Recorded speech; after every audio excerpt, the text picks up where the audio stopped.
All right, so moving on to the next Christmas movie that deals with redemption. And while Klaus I find to be an underrated film, not as many people have seen it, not as many people have even heard about it as I wish had. In fact, I took the opportunity a couple of days ago to go and see it on the big screen thanks to Regal Cinemas. They screened it on the 22nd, and there were two people in the theater with me, which I couldn't help but find a little sad because this is the first time that this movie had ever been on the big screen because it premiered to Netflix. And it looked gorgeous, although there were a couple of, I guess, to be expected ratio issues. But still. My next one is a movie that, if you haven't seen it, you have almost certainly heard of it. And it is my favorite classic Christmas film, although 1947's Miracle on 34th Street does come close. But my favorite is It's a Wonderful Life from 1946. And if you think about this story, most of you think of it in terms of George Bailey, played by James Stewart in possibly his career best performance. And for those few of you who have not seen the film, George Bailey is a young man who owns or runs a building and loan office, and he has made it his business to try to make life, a little bit more affordable for the people who, as he says, do most of the working and paying and living and dying in his community. So that's his mission. That's what he feels like he needs to do, and yet his desires pull him elsewhere. He wants to see the world. He wants to do something big, something important. But the needs of his community keep pulling him away from his dreams. And that happens once too often. It reaches a boiling point when on Christmas Eve $8,000 goes missing. And if it's not found, then not only will his business collapse, but he will end up in jail. So this is where all his good works, all his generous impulses have gotten him. He's on the brink of disaster.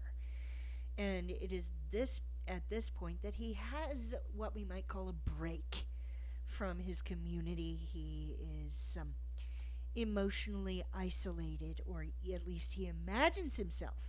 He imagines himself to be emotionally isolated from the community around him. But it turns out, at the end, spoiler alert, this movie was made in 1946 after all. The isolation is actually his isolation is actually an illusion. He is not cut off from the community in the way that he initially imagines himself to be. So his redemption arc is learning to reconnect with that community, to understand that the isolation he felt was not, in fact, the truth. So he goes through a nightmare sequence in which he wishes that he had never been born. And when he sees how horrible life would be for everybody he cares about if he had not been in the picture, he decides that he wants to live again. And that, of course, is the story that everybody knows. And it's a great story. It's beautifully acted. Many people, if they've heard the name It's a Wonderful Life, they got the impression of this as being a sentimental, treacly piece that is just about the worst of old Hollywood. But though that opinion is generally held by people who haven't actually watched the film. If you actually watch the film, you find that it's actually it's an intelligently crafted movie. It's a well-crafted movie, good acting, good performances from everyone, even people who only have a couple of lines to say.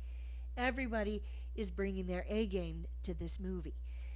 And it's it does have that sentimental sincerity that is unfortunately a little out of fashion in today's cinema culture, but it's handled very smartly.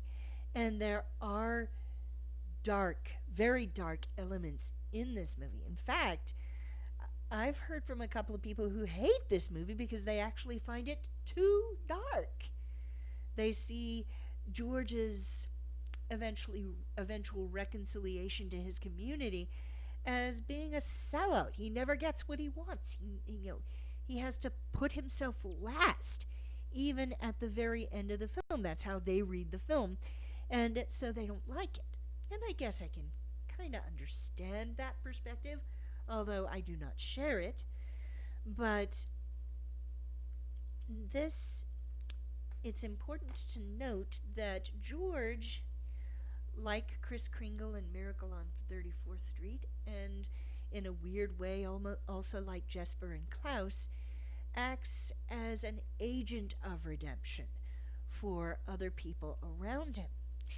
Well, I want to focus on a character who I believe deserves a little bit more attention, and that is Uncle Billy. This is a supporting character played by a great character actor, Thomas Mitchell. Thomas Mitchell never gets the credit he deserves. He's just so good in so many movies, and he was everywhere in the days of classic Hollywood. He was in Gone with the Wind. He played Scarlett's father.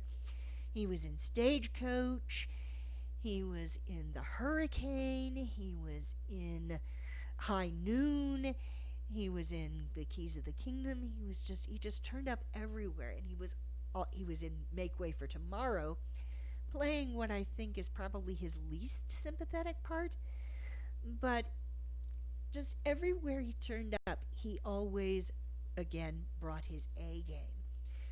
And what makes Uncle Billy stand out for me is, first of all, a lot of the lighter moments, a lot of the comic relief. If you find yourself laughing during the film, at least half the time it's because of something that Uncle Billy has said or done.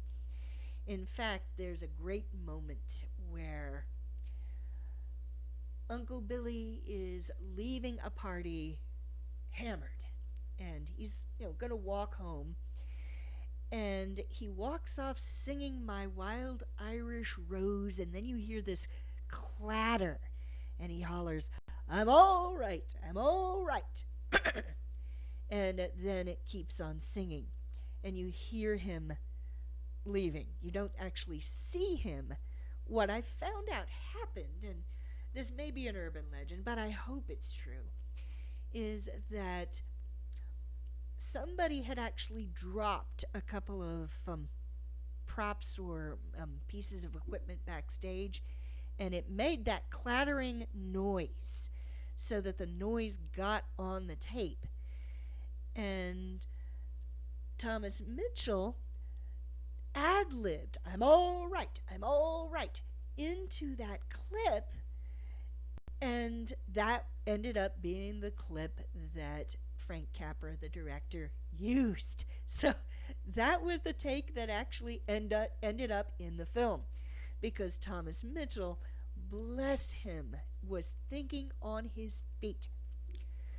But the character he plays is a man whose desperation is lurking beneath the surface. There's always a sense of fear, a sense of foreboding. He's submerging his anxiety under a light-hearted mask. And you don't really see the extent to which he's doing this until it's his absent-mindedness that leads to the $8,000 going missing. And he and George are searching together for the money, and he's trying to remember where he could have lost it. and he can't remember, he can't think of what he did. He's running over all the moments of his day trying to figure out where he might have left that money, and eventually it breaks him. He gets to the breaking point. He says he can't think anymore. George takes him up and shakes him and then storms out, realizing that basically he's written off Uncle Billy at this moment as useless. And Billy is completely broken. He is sobbing at his desk as George storms out. So, this is the last we see of Uncle Billy while before George goes off on his nightmarish adventure. But what happens between these two scenes is that George loses his temper with his family, and again he storms out. He becomes frightened of himself as he realizes that he has turned on his family.